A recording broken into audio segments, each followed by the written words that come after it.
Frequently Asked Questions About Acceptable Use Policies by Ramona White. First, do no harm. Hippocrates. Whether gods exist or not, there is no way to get absolute certainty about ethics. Richard Stallman. In the field of technology, what is ethical is often defined by what is acceptable. What is acceptable is defined by the acceptable use policies of each organization. What is an acceptable use policy? An acceptable use policy is an agreement between two or more parties to a computer network community expressing in writing their intent to adhere to certain standards of behavior with respect to the proper usage of specific hardware and software services. In other, simpler words, an AUP is a list of things you are and are not allowed to do when you are using the access to the internet, hardware, and software of an organization such as a corporation or a community college.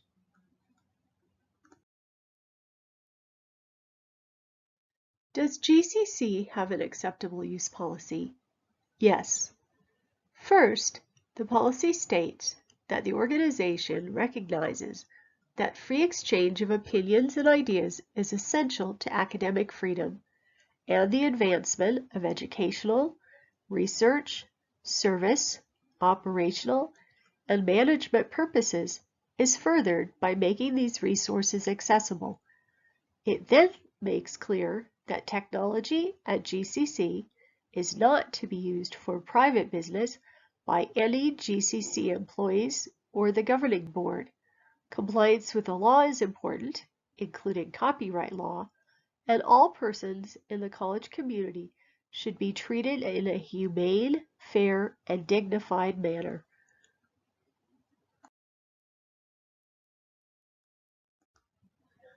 What about hacking, harassment, and hogging the server? These activities are all prohibited under the acceptable use policy at GCC. This includes installing server system software in order to unfairly monopolize access to resources, hiding your identity, or pretending to be another person, or transmitting, storing, or receiving data, or otherwise using the GCC technology in a way that violates state or federal law or MCCCD policy, such as engaging in obscenity, defamation, threats, harassment, or theft, and that means sexual harassment too. Someone is reading all my email and monitoring what I'm doing on the computer?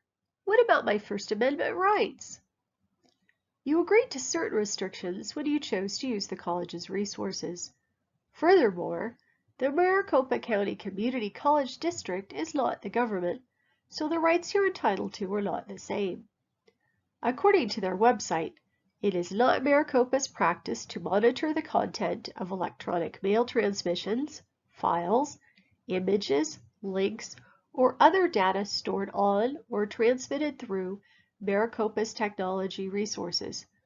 To the extent possible in the electronic environment and in a public setting, a user's privacy will be honored. Nevertheless, that privacy is subject to Arizona's public records laws and other applicable state and federal laws, as well as policies of Maricopa's governing board, all of which may supersede a user's interests in maintaining privacy in information contained in Maricopa's technology resources. What are the consequences of breaking these rules? That's a very good question, and the GCC website is frustratingly, but perhaps understandably, vague about this. Complaints or allegations of a violation of these standards will be processed through Maricopa's articulated grievance procedures or resolution of controversy.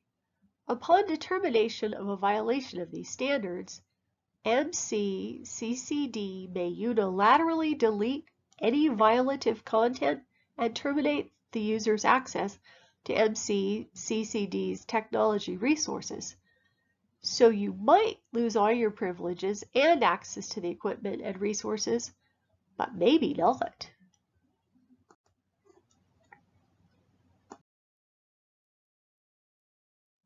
It sounds as if you don't like the GCC AUP. How would you do things differently? I'm glad you asked. A number of security breaches have occurred in the US because employees have removed laptops and other equipment from work sites without ensuring sufficient security protocols had been configured on the devices to ensure there would be no unauthorized access. Two-factor authentication should be the minimum for all equipment, whether it is intended to be removed or not. That being said, simply put, if it's not yours, don't touch it.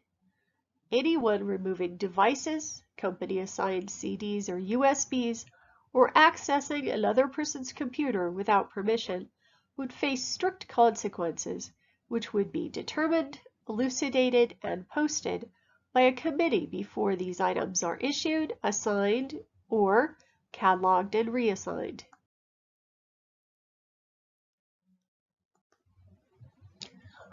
But what I do with those things is my business, right? I mean, we still have the First Amendment here in America. The company is not the US government, so those exact rights don't apply here. Furthermore, company resources are to be used for conducting company business. It's understood that everyone needs an occasional break, and although it would be healthier to stand up and stretch and walk to the break room or down the corridor before returning to work, some people prefer to make use of the internet. Employees are adults and generally capable of making wise decisions regarding the length and frequency of their breaks and what sites they choose to visit.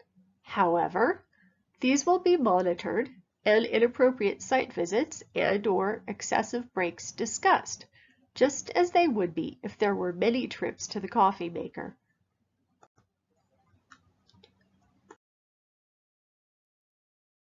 My friend Mary sells hardware and software. She sold us a lot of things we use in this company. She sold a lot of things to a lot of people because she's been doing it for 10 years. Now she wants to use some of the information she's collected to do targeted marketing, but she doesn't want to make the customers mad. If she didn't tell the customers she was going to do this, and she didn't ask for permission, then she needs to do both. Most customers assume their information is being used or sold, even if the company collecting it says it isn't. But it's an excellent idea to let them know she wants to begin using it. Some may protest or request that she not go forward, but she might earn goodwill and enhance her reputation by being open and honest about her intentions. It's the professional thing to do.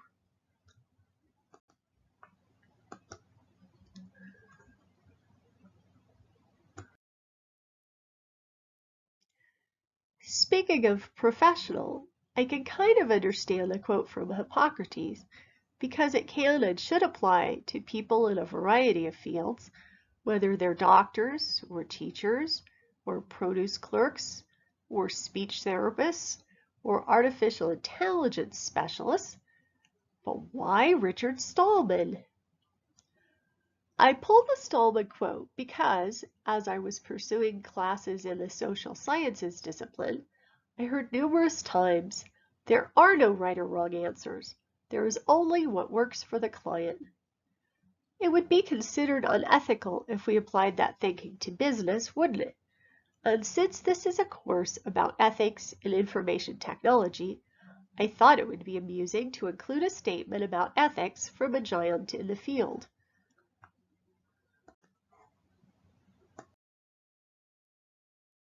But isn't Richard Stallman persona non grata to society in general, and the computing field in particular? Perhaps, but he is also a way of tying together many elements in this presentation. Stallman was a member of an MIT email listserv called CSAIL. Anyone who is a member or an affiliate of that academic area is automatically subscribed to the emails. He had been a subscriber for a great number of years and said many controversial things, and some people had set up filters to not see his posts. There was another email listserv called CSAIL Related, and on it, a woman shared information about a protest to be held because Jeffrey Epstein had given money to MIT. Stallman responded to the woman's post in a way she didn't approve of, and she sent Stallman's emails to a friend who leaked the email thread to Vice and posted an article to an online magazine, Medium.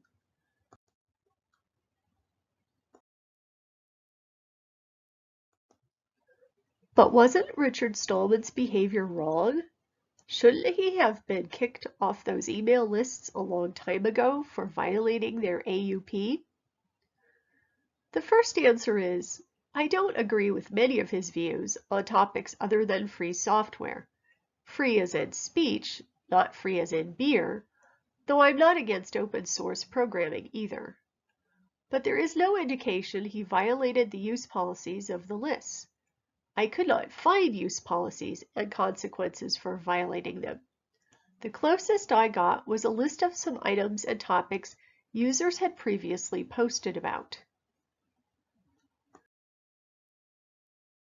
Isn't that one of the hazards of email, that anyone can access it? Actually, no. In most cases, email is more secure than snail mail. Although so-called security envelopes and solid-colored envelopes offer some protection, regular mail can be opened, read, copied, and resealed at any point in the process, including after delivery, but before reaching the addressee.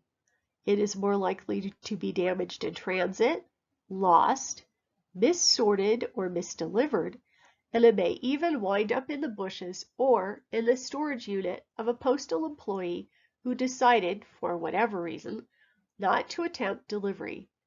As long as an email is properly addressed and is not inadvertently or purposefully redirected to a spam folder instead of the inbox, it will reach its intended recipient. Because it is encrypted and behind a password, unless it's hacked, it is also far more private and secure than postal mail. How do I know my mail is from who it says it's from? Unless a letter that comes in the regular mail is handwritten, there's no way to be sure whether it is, in fact, written by the person it is purported to be. If the sender used a postage meter rather than a stamp, it's possible to contact the post office to see if they can help you determine which person or organization is using it.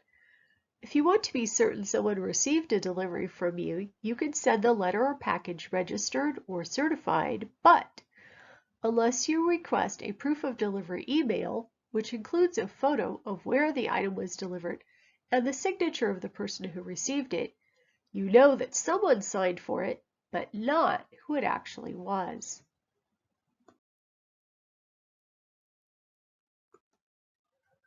How do I know an email is from who it says it's from? Email authentication. Unfortunately, this isn't as simple as sending a letter and requesting a receipt because it requires coordination between the sending and receiving servers. The original SMTP mail protocol doesn't include any authentication, so it's necessary to use add-on verification methods, SPF, DKIM, and DMARC. These services are sold by companies like SparkPost and Mailgrid, although it is possible to configure some of the authentication protocols on your own. Certified email services do exist, but they are currently only available in Italy, Switzerland, Hong Kong, and Germany. How do I keep what happened to Richard Stallman from happening to me? His account wasn't hacked, but his email still wound up in the hands of a third party. If it was behind a password, shouldn't that be enough? A facetious response would be, use snail mail as often as possible, or Don't share your opinions on pedophilia, sex trafficking, or the tyranny of software companies with relative strangers. A more useful answer is to send emails in confidential mode whenever possible, because this prevents people from being able to forward, copy, paste, download, or print the email. This won't disable the ability to capture screenshots though, so if you must keep the information in the email top secret, it's best to use an encrypted email provider such as ProtonMail, Postio, or Tutanota. Or you could always send a letter.